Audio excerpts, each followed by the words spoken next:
নমস্কার বন্ধু, তোমরা দেখছো তোমাদের প্রিয় ইউটিউব চ্যানেল জিএস গুরু পুরুলিয়া। আমি সঙ্গে রয়েছে নিখিল।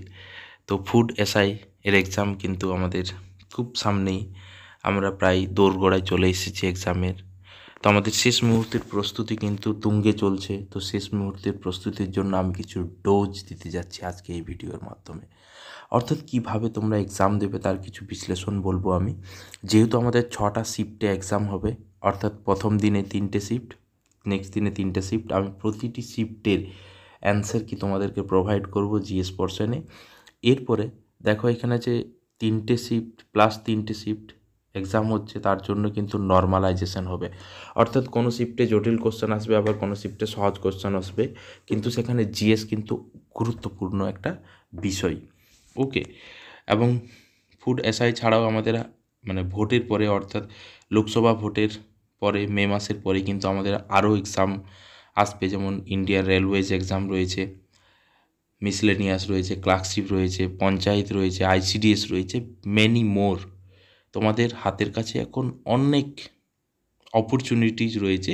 তোমরা যদি এই সুযোগকে কাজে লাগাতে পারো, সত্যি কিন্তু তোমরা অনেক ওপরে চলে যাবে, নিজের জীবনকে প্রতিষ্ঠিত করতে পারবে। এবং তোমরা অবশ্যই মনে রাখবে, দেখো একটা সময় আসবে সবাই তোমাদেরকে ছেড়ে চলে যাবে, কিন্তু তোমার অর্জিত জ্ঞান, শিক্ষা, এটা কিন্তু কোনো দিন ছেড়ে যেতে পারবে না। অর্থাৎ তোমরা সবসময় চেষ্টা করবে যে কোনো বিষয় পড়ার জন্য কনসেপ্ট ক্লিয়ারেন্স। ওকে। তো যাই হোক, তোমরা ভালো করে পরীক্ষা দেবে। শেষ মুহূর্তের প্রস্তুতিতে আমি আরও বেশ কয়েকটা ভিডিও ছাড়বো, যেখানে তোমাদের প্রস্তুতি আরও ওপরে চলে যাবে। তো যাই হোক, যেসব বন্ধু আমার ইউটিউব চ্যানেলে নতুন তারা অবশ্যই চ্যানেল সাবস্ক্রাইব করে নেবে। ভিডিও ভালো লাগলে লাইক করবে, শেয়ার করবে, কমেন্ট করবে। দেখো এখানে যে প্রথম যে কোশ্চেনটি রয়েছে বন্ধু, সেটা হচ্ছে অ্যামালগামের একটা নিশ্চিত উপাদান কি। অ্যামালগাম জিনিসটা কি দেখো, অ্যামালগাম হচ্ছে একটা সংকর। সংকর মানে হচ্ছে দুটো ধাতুর মিলিত রূপ। তাহলে দেখো এখানে আছে দুটো ধাতুর মিলিত রূপ কোনটা, পারদ, নিকেল, আয়রন, অ্যালুমিনিয়াম। তো এর সঠিক অ্যান্সার হয়ে যাবে পারদ। মানে অ্যামালগামের একটা নিশ্চিত উপাদান হচ্ছে কি, পারদ। পারদের সাথে যদি আমরা অন্য ধাতু মেশাই, লোহা বাদে, তাহলে এখানে মনে রাখবে এর সাথে লোহা কিন্তু থাকবে না, টাংস্টোন থাকতে পারে মেবি। তো এটাই হচ্ছে লোহা বাদে অন্যান্য ধাতুর সাথে মিশ্রণেই হচ্ছে অ্যামালগাম, পারদ। ও দেখবে তোমরা, আমাদের যদি দাঁতে কোথাও ক্যাভিটি জমে আর কি, তো ক্ষয় হয়, তো সেই ক্ষত স্থান বা ক্ষয়ে যাওয়া অংশকে ডাক্তার অর্থাৎ ডেন্টিস্ট পূরণ করার জন্য রূপার সাথে মিশিয়ে আমাদের যে দাঁতে যদি ফারাক থাকে, কোনো ফাঁক থাকে, সেই ফাঁকটাকে পূরণ করে। তাহলে পারদ ও রূপার মিশ্রণকে ডাক্তার ব্যবহার করে আমাদের দাঁতের ফারাক বন্ধ করার জন্য, এটা তোমরা মনে রাখবে। তাহলে অ্যামালগামের একটা নিশ্চিত উপাদান হচ্ছে পারদ। খুব ইম্পর্ট্যান্ট কোশ্চেন কিন্তু। নেক্সট যে কোশ্চেনটি রয়েছে, যে হরপ্পা সভ্যতার সামাজিক ব্যবস্থা কেমন ছিল। আমরা হরপ্পা সভ্যতা পড়েছি, ভারতের এক প্রাচীনতম সভ্যতা, যেটা কিন্তু সিন্ধু নদীর তীরে গড়ে উঠেছিল। তো এই হরপ্পা সভ্যতার সমাজ ব্যবস্থা কেমন ছিল, মানে সমাজ ব্যবস্থার নিয়ম কেমন ছিল, উদারতান্ত্রিক, জাতিভিত্তিক, দাস শ্রমিক, বর্ণভিত্তিক। আমরা বর্ণভিত্তিক সমাজ আমরা আর্য সমাজে দেখেছি, দাস শ্রমিক আমরা তারও পরবর্তী সময়ে দেখেছি, জাতিভিত্তিক, বর্ণভিত্তিক প্রায় মিলামিল। তো এখানে হচ্ছে লাস্ট অপশন যেটা পড়ে রয়েছে সেটা হচ্ছে উদারতান্ত্রিক। উদারতান্ত্রিক মানে কি, দেখো আমরা হরপ্পা সভ্যতার বিভিন্ন প্রত্নতাত্ত্বিক নথি ঘেঁটে দেখেছি আর কি, যে হরপ্পা সভ্যতায় রাজা, সেনাবাহিনী, সামাজিক দ্বন্দ্ব, অর্থাৎ সমাজে সমাজে দ্বন্দ্ব, কারাগার, কেউ অপরাধ করলে তাকে অন্ধকার কারাগারে বন্দি করে দেওয়া হলো, এইসব আমরা কোনো কিছুরই ইনফরমেশন পাইনি, ঠিক আছে, মানে নির্দিষ্ট প্রমাণ পাওয়া যায় না। যার কারণেই বলা যায় যে হরপ্পা সভ্যতার সমাজ ব্যবস্থা ছিল উদারতান্ত্রিক। যেভাবে নিউজিল্যান্ডে দেখবে কোনো জেল নেই, সিমিলারলি হরপ্পা সভ্যতায়ও সেটা ছিল না। তাহলে এর সঠিক অ্যান্সার হয়ে গেল উদারতান্ত্রিক। একটু কিন্তু উপস্থিত বুদ্ধি কাজে লাগালেই এই অ্যান্সারটা বেরিয়ে যাবে। নেক্সট দেখো যে কোশ্চেনটি রয়েছে, যে নাট্যাভিনয় নিয়ন্ত্রণ আইন কে চালু করেছিলেন। লর্ড রিপন। এদেরকে লর্ড বলতে প্রচুর খারাপ লাগে, কিন্তু যাই হোক পড়ার সুবিধার্থে এদেরকে বলতেই হয়। তো লর্ড রিপন, এটা হচ্ছে Lord Liton, Lord Northbrook, Lord Linlithgow. তো এর সঠিক অ্যান্সার হয়ে যাবে লর্ড নর্থব্রুক। দেখো যদি কেউ ডিটেলস আমি এটা ধীরে ধীরে ভিডিওর মাধ্যমে আনবো যে নাট্যাভিনয় নিয়ন্ত্রণ কি। তো দেখো এখানে যে ব্রিটিশ সরকার বিরোধী নাটক বন্ধ করার জন্য 1876 খ্রিস্টাব্দে লর্ড নর্থব্রুক নাট্যাভিনয় নিয়ন্ত্রণ আইন বন্ধ করেছিলেন। কেন কি এই নাটকের মাধ্যমে কি করেছিলেন যে ভারতের সমাজকে জাতীয়তাবাদে উদ্বুদ্ধ করার জন্য নাটক একটা বিশেষ ভূমিকা নিয়েছিল। যেমন ধরো নীল বিদ্রোহের সময় নীলদর্পণ নাটক, ঠিক আছে। তো যাতে করে এটা, তো এর ফলে কি হচ্ছে যে মানে ভারতীয়রা ব্রিটিশদের বিরুদ্ধে আন্দোলনে উদ্বুদ্ধ হবে নাটক দেখে। তো তখন কি করলেন, নর্থব্রুক একটা আইন জারি করলেন 1876 খ্রিস্টাব্দে, যে এতে বলা হয়েছিল যে কোনো নাটক অভিনয়ের আগে তার যে ম্যানাস্ক্রিপ্ট রয়েছে, পাণ্ডুলিপি রয়েছে, সেটা কিন্তু সরকার কর্তৃপক্ষ বা পুলিশের কাছে জমা দিতে হবে। দ্যাট মিনস তোমাকে পারমিশন নিতে হবে যে আমি এই নাটকটা উপস্থাপন করতে চাই। যদি ব্রিটিশ পুলিশের ভালো লাগে তবেই তারা সেটাকে অ্যাপ্রুভ দেবে, মানে British east India company administration যেটা রয়েছে তাদের যদি সেটা ভালো লাগে তো তাদেরকে অ্যাপ্রুভাল দেবে, নতুবা সেটাকে ক্যান্সেল করে দেবে। তাহলে কর্তৃপক্ষের অনুমতি ছাড়া, ওকে, তো অথরিটি যদি পারমিশন দেয় তবেই তুমি সেটাকে মঞ্চস্থ করতে পারবে, নতুবা সেটাকে তুমি মঞ্চস্থ করতে পারবে না। তো এই নাট্যাভিনয় নিয়ন্ত্রণ আইন জারি করেছিলেন লর্ড নর্থব্রুক 1800। নেক্সট যে কোশ্চেনটি রয়েছে সেটা হচ্ছে ভারতের রাষ্ট্রপতি নির্বাচন, ঠিক আছে। তো রাষ্ট্রপতি নির্বাচিত হন কিভাবে? নির্বাচন কলেজিয়াম দ্বারা, লোকসভার সদস্য দ্বারা, বিধানসভার সদস্য দ্বারা, না উপরের সবকটি, ঠিক আছে। তো দেখো এইখানে যে রয়েছে যে রাষ্ট্রপতি নির্বাচন আমাদের সংবিধানের 52 নম্বর ধারায় বলা রয়েছে যে ভারতে একটা রাষ্ট্রপতি থাকবে, ঠিক আছে। পার্ট 5 52 নম্বর ধারায় বলা হয়েছে ভারতে একটা রাষ্ট্রপতি থাকবে, এবং এই ভারতের রাষ্ট্রপতি নির্বাচন পদ্ধতিটা সেটা হচ্ছে সবচেয়ে জটিল পদ্ধতি। আমাদের যে কোনো অবস্থা হোক না কেন ভারতের রাষ্ট্রপতি নির্বাচন কিন্তু কোনো অবস্থাতেই বন্ধ হবে না। এবং এখানে আমাদের সংবিধানের 55 নম্বর ধারায় বলা হয়েছে রাষ্ট্রপতি নির্বাচিত হবেন।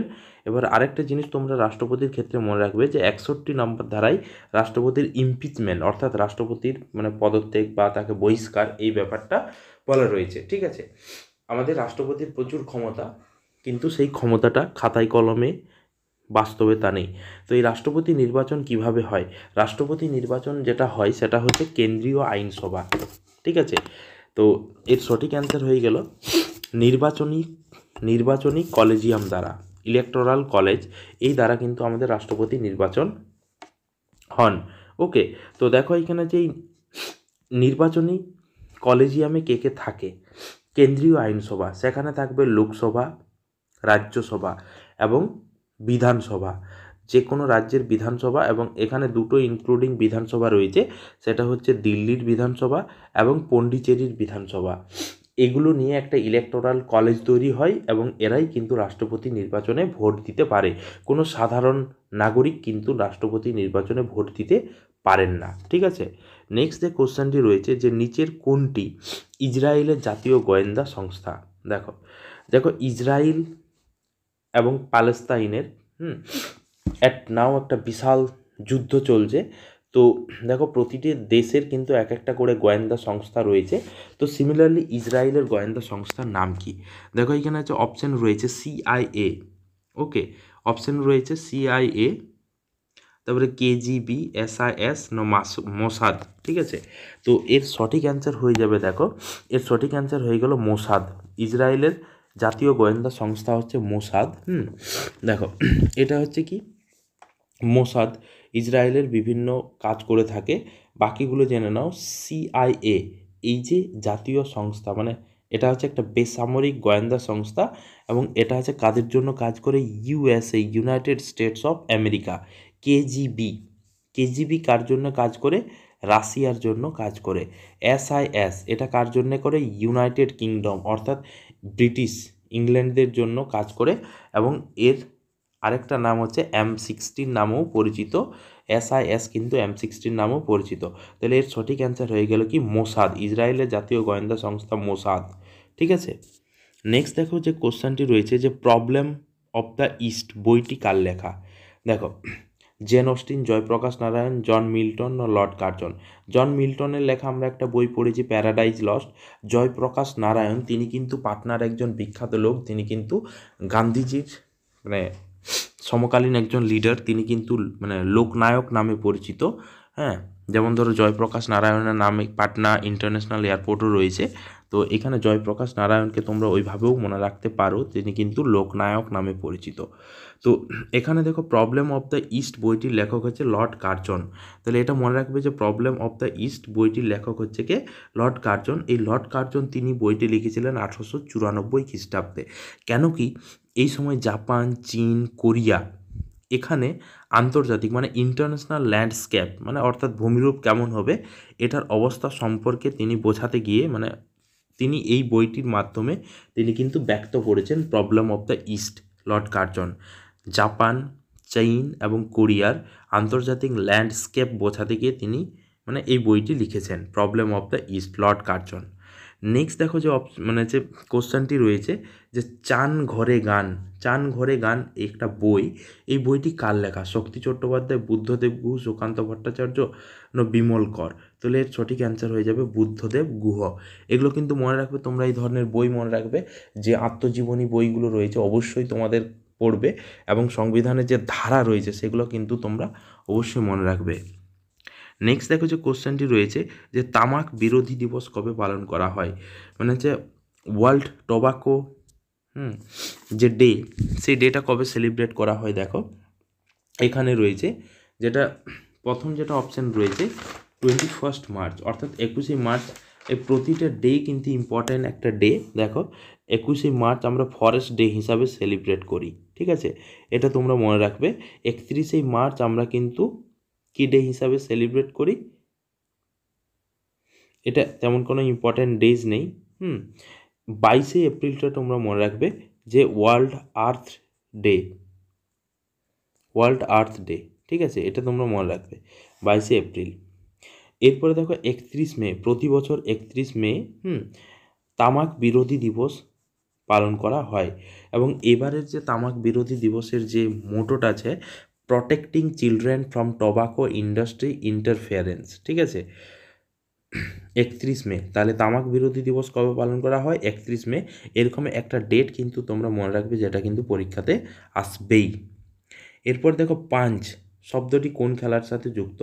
পাঞ্চ খেলাটি কোন সাথে মানে খেলার সাথে যুক্ত? দেখো সাঁতার, বক্সিং, ভলিনো, ফুটবল, প্রতিটি খেলার সাথে কোনো না কোনো শব্দ যুক্ত রয়েছে। যেমন ধরো আমরা যদি সাঁতার খেলা বলি, সাঁতার খেলার সাথে যুক্ত রয়েছে ক্রল, বাটারফ্লাই, ঠিক আছে, বাটারফ্লাই। এরপর রয়েছে বক্সিং, বক্সিংয়ের সাথে যুক্ত রয়েছে ফোরসাম, বগি, বাঙ্কার, হোল, রেবিট পাঞ্চ, ঠিক আছে। ভলিবলের সাথে রয়েছে ব্লকিং, ডাবলিং, রাস, এটা মনে রাখবে, রাস, RUSH, ঠিক আছে, ভলিবল। ফুটবলের সাথে রয়েছে free kick, sweeper, wings, dribbling, offside. তো এটার সঠিক অ্যান্সার হয়ে গিয়ে কি? বক্সিং, ঠিক আছে। তাহলে পাঞ্চ খেলার সাথে যুক্ত হচ্ছে রেবিট পাঞ্চ, যেটা কোন খেলার সাথে যুক্ত? বক্সিং খেলার সাথে যুক্ত। নেক্সট দেখো যে কোশ্চেনটি রয়েছে যে ভারতের একটা স্থায়ী গবেষণা কেন্দ্র দক্ষিণ গঙ্গোত্রী, সেটা কোথায় অবস্থিত? দেখো আরব সাগর, ভারত মহাসাগর, হিমালয় না আন্টার্কটিকা? তো এর সঠিক অ্যান্সার হয়ে যাবে আন্টার্কটিকা। দেখো আন্টার্কটিকা হচ্ছে আমাদের দক্ষিণ মেরুতে অবস্থিত, ঠিক আছে, দক্ষিণ মেরুতে অবস্থিত একেবারে 90 ডিগ্রি এতে অক্ষরেখাতে। তো এখানে কিন্তু 8 থেকে 9 মাস অন্ধকার থাকে এবং 3 থেকে 4 মাস এখানে কিন্তু সূর্য ওঠে।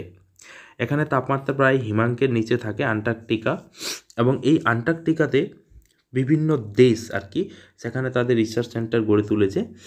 এবং দেখো এখানে যে ভারত এই আন্টার্কটিকা চুক্তিতে স্বাক্ষর করেছে 1983, অর্থাৎ 1983 চুক্তিতে স্বাক্ষর করেছে, এবং তারপরেই তারা কিন্তু সেখানে গবেষণা কেন্দ্র গড়ে তুলেছে। দেখো এখানে আছে যে দক্ষিণ গঙ্গোত্রী যে গবেষণাগার কেন্দ্রটি, সেটা হচ্ছে 1989 সালে তারা গড়ে তুলেছে। সেকেন্ড তাদের হচ্ছে মৈত্রী, এবং থার্ড যেটা এখন অপারেশনাল পুরো, সেটা হচ্ছে ভারতী, অর্থাৎ ভারতী। সেই ভারতীটা হচ্ছে কত? 2013 সালে, ঠিক আছে, এটা কিন্তু তোমরা মনে রাখবে। তাহলে দক্ষিণ গঙ্গোত্রী, ভারতী, মৈত্রী, মৈত্রীটা বর্তমানে অপারেশনাল নেই, আমাদের দুটো রয়েছে, একটা হচ্ছে দক্ষিণ গঙ্গোত্রী, একটা ভারতী। আর মৈত্রীটাও তোমরা মনে রাখবে কোথায় ভারত করেছিল, আন্টার্কটিকাতে। নেক্সট দেখো যে শ্রাবণ বেলগোলায় গোমতেশ্বর মন্দিরটি মানে মূর্তিটি কে প্রতিষ্ঠা করেন। গোমতেশ্বর বা এটাকে আমরা বাহুবলী বলেও জানি, এটাও তোমরা মনে রাখবে, বাহুবলী, ঠিক আছে, জিওরে বাহুবলী। তো চন্দ্রগুপ্ত মৌর্য না দ্বিতীয় চন্দ্রগুপ্ত না চামুণ্ড রায় না অমোঘ বর্ম, ঠিক আছে। তো এর সঠিক অ্যান্সার ওই চন্দ্রগুপ্ত মৌর্য কিন্তু লাস্ট তার জীবনের শেষ পর্যায়টা শ্রাবণ বেলগোলায় গিয়ে মানে ধ্যান করতে করতে মারা যান, ঠিক আছে। এইটা হচ্ছে শ্রাবণ বেলগোলা হচ্ছে কর্ণাটকের হাসান জেলায় অবস্থিত। এটা কিন্তু একটা জৈন ধর্মের পীঠস্থান, ঠিক আছে। তো এখানে 981 খ্রিস্টাব্দে কত হয়েছে 1981 গঙ্গা রাজবংশের মন্ত্রী চামুণ্ড রায়, ঠিক আছে, 981 খ্রিস্টাব্দে গঙ্গা রাজবংশের মন্ত্রী চামুণ্ড রায় তিনি কিন্তু গোমতেশ্বর বা বাহুবলীর মূর্তিটি নির্মাণ করেছিলেন, ঠিক আছে, প্রতিষ্ঠা করেছিলেন। কিন্তু এই মূর্তির ভাস্কর কে ছিলেন, তার নাম ছিল অরিষ্ট নেমি, এটাও কিন্তু তোমরা মনে রাখবে, অরিষ্ট নেমি, তিনি কিন্তু ছিলেন আর্কিটেকচার, ঠিক আছে।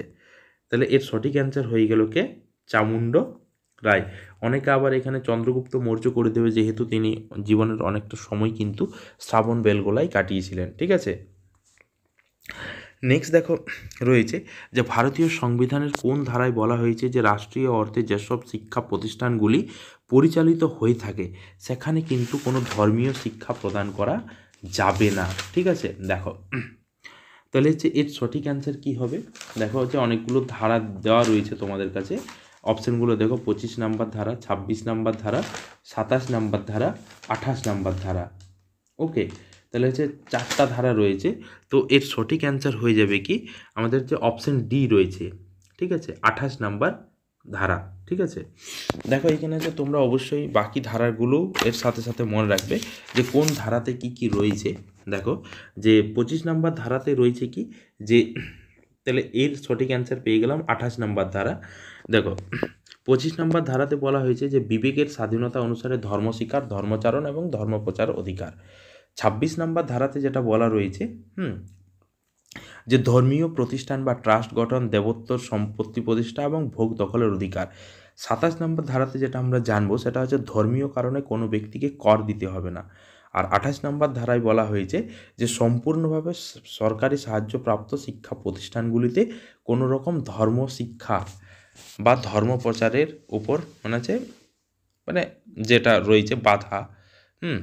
দেখো এখানে হচ্ছে যে 28 নম্বর ধারাতে বলা হয়েছে যে পুরোপুরি সরকারি শিক্ষা প্রতিষ্ঠানে ধর্মশিক্ষা নিষিদ্ধ, ঠিক আছে। সরকার যে কর্তৃক স্বীকৃত বা আংশিকভাবে সাহায্যপ্রাপ্ত যেসব শিক্ষা প্রতিষ্ঠান রয়েছে সেখানে কিন্তু ধর্মশিক্ষা দান একেবারে নিষিদ্ধ হয়নি, কিন্তু এক্ষেত্রে প্রাপ্তবয়স্ক শিক্ষার্থীদের নিজেদের এবং বাকিদের অভিভাবকের সম্মতি প্রয়োজন, এবং সম্পূর্ণ বেসরকার প্রতিষ্ঠানে কোনো বাধা নিষেধ নেই, সেখানে তোমরা করতে পারো। কিন্তু সরকারের অর্থাৎ রাষ্ট্রীয় অর্থানুকূলে পরিচালিত সেখানে কিন্তু একটু বাধা রয়েছে, কিন্তু পুরোপুরি শেষ হয়ে যায়নি, সেখানে গার্জেন বা সিনিয়র স্টুডেন্টদের কনসেন্ট আর কি লাগবে।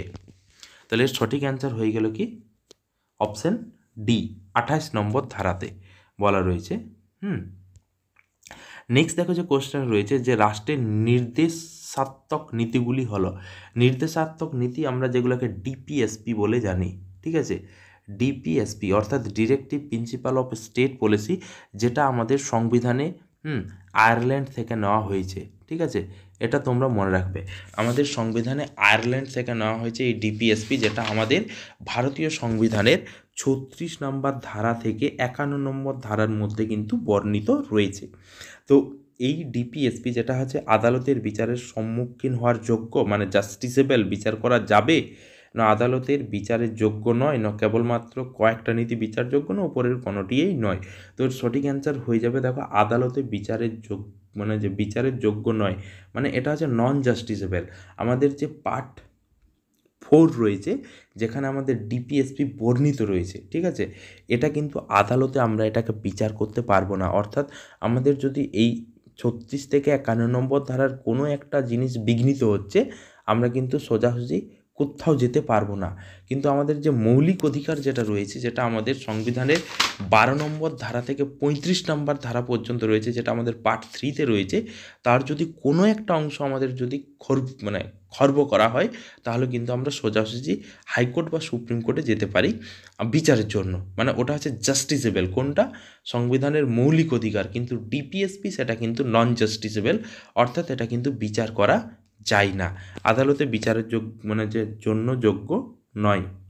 নেক্সট দেখো যে কোশ্চেনটি রয়েছে যে রেইনমিনবি কোন দেশের মুদ্রা? রেইনমিনবি কোন দেশের মুদ্রা? দেখো, প্রতিটি দেশের এক একটা করে মুদ্রা আছে এবং তাদের সেটা আসল পরিচয়। দেখো, এবং তার দ্বারাই কিন্তু আদান প্রদান হয়।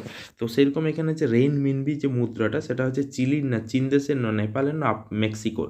তাহলে মেক্সিকোর মুদ্রার নাম হচ্ছে পেসো, ঠিক আছে? মেক্সিকোর মুদ্রার নাম পেসো, নেপালের মুদ্রার নাম হচ্ছে রুপি, আর চীনের মুদ্রার নাম হচ্ছে রেইনমিনবি, আর চিলির মুদ্রার নাম হচ্ছে পেসো। তাহলে এর সঠিক অ্যান্সার হয়ে গেল কি? চীন। তাহলে চীন দেশের মুদ্রার নাম হচ্ছে কি? রেইনমিনবি। নেক্সট দেখো যে কোশ্চেন রয়েছে যে মীনাক্ষী মন্দির কোথায় অবস্থিত? তাহলে হচ্ছে চেন্নাই। মীনাক্ষী মন্দির কোথায় অবস্থিত? চেন্নাই অবস্থিত। ভারতবর্ষে প্রচুর মন্দির রয়েছে এবং আমরা যদি সাউথ ইন্ডিয়ার দিকে লক্ষ্য করি, সেখানেও প্রচুর মন্দির রয়েছে। তো সিমিলারলি এখানে হচ্ছে চেন্নাইয়ের ভাইগাই চেন্নাইয়ের পাশে মাদুরাই, মাদুরাইকে হচ্ছে ভাইগাই নদীর তীরে।